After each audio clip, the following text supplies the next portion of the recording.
Salam sehat, salam bahagia untuk kita semua. Adil Katalino Bacoramin Kak Sorga Basengat Kak Jubata.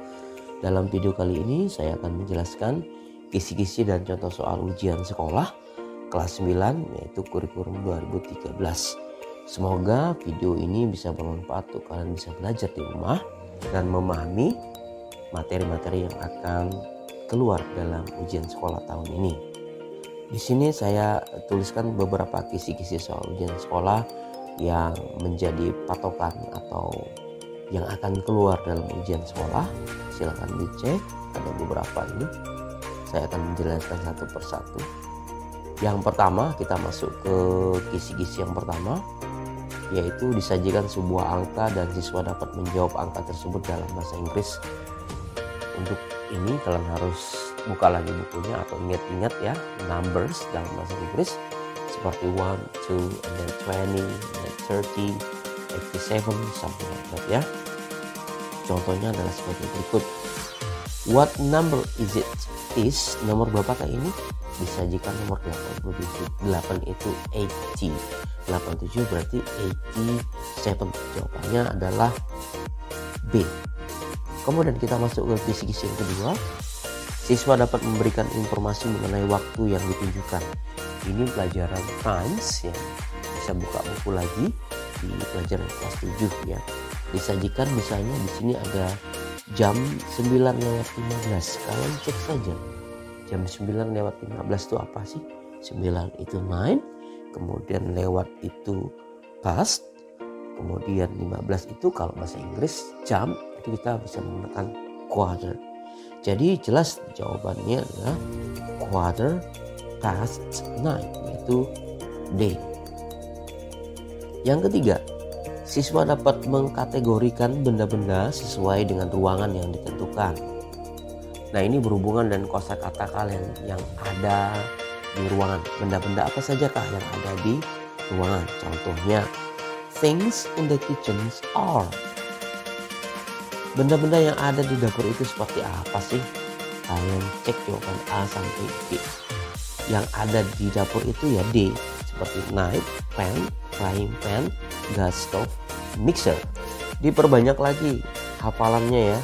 Kemudian yang keempat, siswa dapat menentukan benda sesuai dengan keperluan benda tersebut. Nah, ini adalah pelajaran tentang function ya. Fungsi dari benda itu. Misalnya, Mr. Rano, please get me a new bla bla bla. I need it to write on the whiteboard. Fitri, yes ma'am. Di sini kata kuncinya adalah need to write. Perlu untuk menulis di whiteboard, papan tulis. Berarti apa jawabannya?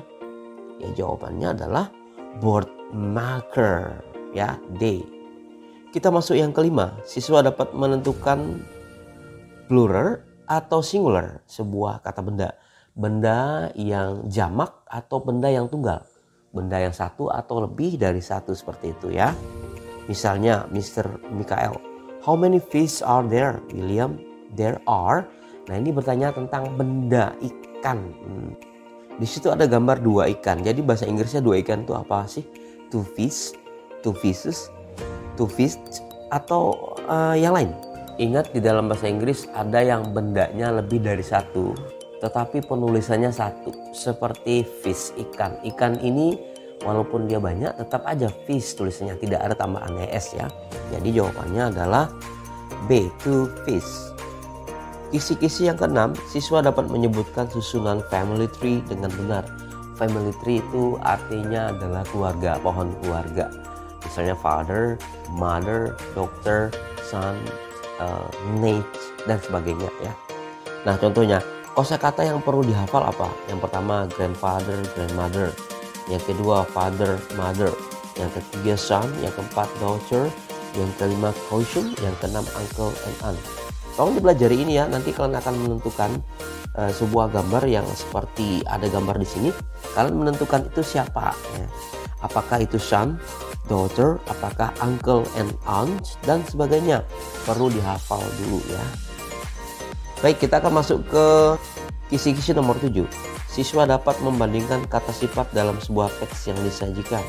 Ini berhubungan dengan adjektif atau kata sifat. Tapi kata sifat khusus yang dibahas pada soal ini adalah kata sifat komparatif ya. Komparatif artinya membandingkan. Kalian pelajari lagi comparison, membandingkan. Contohnya bright jadi brighter, brightest. Long jadi longer, longest. Hot menjadi hotter, hottest. Ada juga kata sifat yang menggunakan more dan most seperti beautiful, more beautiful, dan most beautiful. Pelajari maka kalian akan bisa mengerjakan soal seperti ini ya. Then we come to number 8 ya. Kisi-kisi nomor 8. Siswa dapat menentukan kata kerja yang sesuai dengan gambar yang disajikan. Nah, di sini kalian menentukan kata kerja ya. Kata kerja apa? Misalnya walk, run, listen, write dan sebagainya. Disajikan di sini ada gambar seorang anak yang sedang mendengarkan lagu. Maka mendengarkan bahasa Inggris itu apa? Listen. Lagu itu musik atau song. Nah, misalnya what is he doing? Apa yang sedang dia lakukan? Tentu dia mendengarkan lagu atau musik ya. Jadi yang benar adalah listening. Di situ ada listening to music ya. Jawabannya adalah A, tapi ini dalam bentuk present continuous tense. We continue to number 9. Nomor 9, siswa dapat menentukan kata benda sesuai dengan gambar yang disajikan. Nah, perhatikan gambarnya, kata benda ya, benda yang akan kalian tentukan, misalnya book, pen, guitar, piano, and etc. Misalnya, what is she wearing? Apa yang sedang dia gunakan? Dia menggunakan apa sih di situ? Apakah cap ada, trouser, skirt, jacket? Yang jelas skirt ya, jawabannya C. Dia menggunakan rok. Kemudian kita masuk ke nomor 10. Siswa dapat menentukan kata kerja yang tepat sesuai gambar. Nah, lagi-lagi kalian menentukan kata kerja atau verb sesuai gambar tuh. Ada gambar orang berlari. Berlari bahasa Inggrisnya adalah run ya. Jadi jawabannya adalah D. Kemudian ada pilihan tuh sing, walk, was, kan harus banyak menghafal ini, mempelajari tentang kata kerja. Sekarang nomor 11. Siswa dapat memberi saran yang tepat pada pernyataan yang diberikan. Saran ya, memberikan advice atau memberikan suggestion ya. Contohnya we bla bla bla queue in the entrance for ticket. Menyarankan ya, kita titik antri dalam sebuah tempat masuk dari tiket itu. Harus dong ya, kita harus mengantri ya. Jadi jawabannya adalah A, must. Kemudian ke-12, siswa dapat merinci struktur greeting card. Greeting card ini artinya kartu ucapan. Cek kembali pelajaran tentang greeting card di kelas 8 ya. Kemudian apa yang ditanyakan soal yang berhubungan greeting card?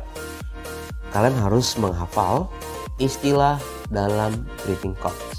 Strukturnya, yang pertama receiver itu penerima, kemudian yang kedua konten isi, dan yang ketiga sender pengirim. Nah, gambar yang ke-1 ini adalah receiver penerima, yang kedua ini konten atau isi, dan yang ketiga sender pengirim. Ini yang kalian harus hafalkan karena pertanyaan yang berhubungan dengan strukturnya. Kemudian kita masuk yang ke-13. Siswa dapat memberikan informasi terkait keberadaan benda, menentukan benda itu ada apa tidak ya. Pertanyaannya misalnya, is there any cupboard in the bedroom? Apakah ada lemari di dalam ruang tempat tidur itu? Ada ya, di situ yang warna coklat itu. Jadi kalau ada jawabannya yes, yes there is. Karena satu maka yes there is. Tapi karena kalau dia banyak, yes there are. Karena di situ satu maka jawabannya adalah A, yes there is. Kemudian kisi-kisi yang ke-14, siswa dapat menggambarkan tentang apa yang diceritakan di dalam teks. Ini mesti harus menguasai teks dulu ya, menguasai kosakata. Misalnya disajikan teks recount. Pertanyaan biasa seperti ini. Teks recount itu adalah teks yang menceritakan tentang kejadian masa lampau seseorang ya. Recount berarti pas ya, sesuatu yang telah terjadi. Nah, pertanyaannya biasanya yang pertama, the text about tell us about. Kalau yang pertanyaan seperti ini adalah menanyakan tentang judul, misalnya general, apa sesuatu yang banyak diceritakan di situ.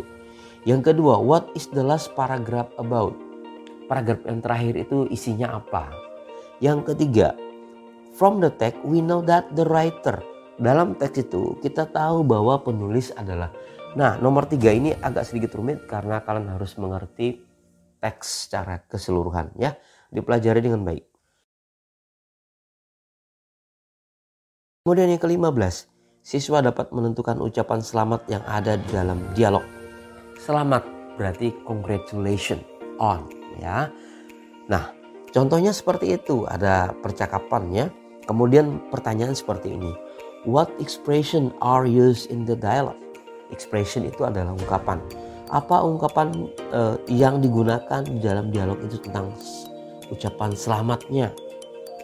Tentu ada kata congratulations. Ya, jawabannya C, expression of congratulation. Dan pertanyaan lain pasti akan ada juga yang berhubungan dengan bacaan seperti ini, ya. Bukan hanya bertanya tentang ungkapannya apa saja. Kemudian kita masuk yang ke-16. Siswa dapat menentukan struktur teks naratif dengan tepat. Teks naratif dipelajari di kelas 9. Masih ingat kalian? Naratif itu berarti bercerita tentang sesuatu yang fiksi, sesuatu yang tidak nyata. Misalnya Cinderella, misalnya Malin Kundang dan lain-lain. Itu cerita rakyat, ya, atau legend, ya. Malin Kundang adalah cerita rakyat atau legend yang ada di Indonesia. Bagaimana bentuk soalnya? Yaitu disajikan teks naratif, maka siswa-siswi diharapkan dapat menetapkan sifat, karakter, dan cerita. Ada pesan moral atau moral value dan struktur teks naratif. Nah, ada beberapa poin yang harus kalian tahu.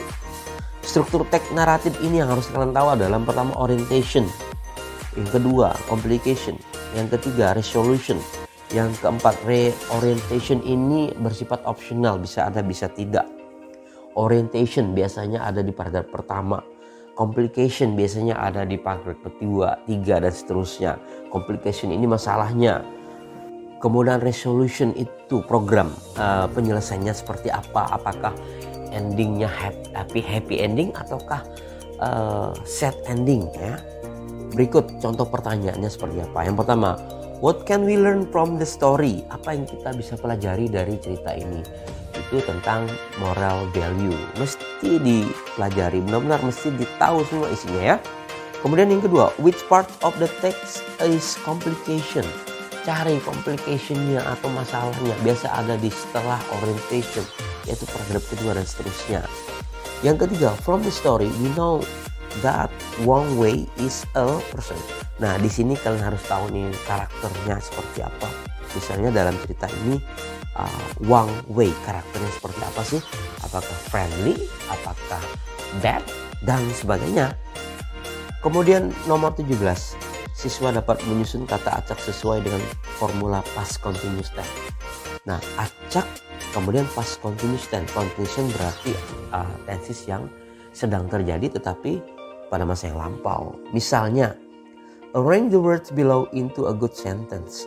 Nah, seperti ini kalian harus cari dulu, yaitu yang pertama adalah subjeknya nomor 4, ya. Kalian mesti pelajari ini secara serius, ya. Di sini akan saya memberikan jawaban yang C. Silakan dipelajari kembali. Kemudian yang ke-17, 18. Siswa dapat menentukan tujuan dari teks table dan mengidentifikasi informasi yang terdapat pada teks tersebut. Nah, kali ini yang berhubungan dengan label, ya. Label, yaitu label kalau kalian membelikan, if you buy some products, membeli produk misalnya, pasti ada label di situ, ya. Contohnya pertanyaan lainnya yang biasa muncul. The information below are true based on the label except, ya. Informasi di bawah ini yang benar berdasarkan label, kecuali cari yang bukan, ya, cari negatifnya. Contoh label yang saya berikan misalnya nutrition facts, yaitu fakta nutrisi. Contoh soalnya adalah what is the purpose of the text? Purpose itu tujuan. Tujuan dari teks itu apa sih? Tujuan dari teks label. Kalau melihat teks ini yaitu memberikan informasi tentang produk, ya. Di situ ada nilai gizi macam-macam, ya. Jawabannya C. To give information about a product, memberikan informasi tentang produk itu. Dan kita akan masuk kepada yang ke-19.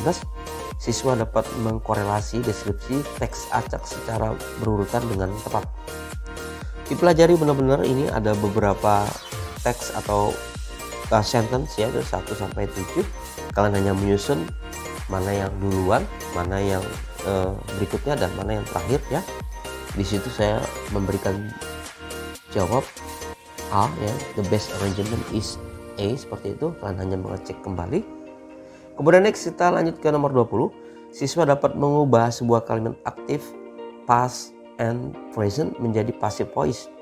Di sini pelajaran kelas 9 yang sudah kalian pelajari lagi perubahan pasifnya hanya present dan past saja.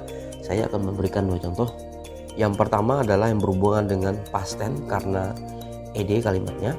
He cancel our plan last day.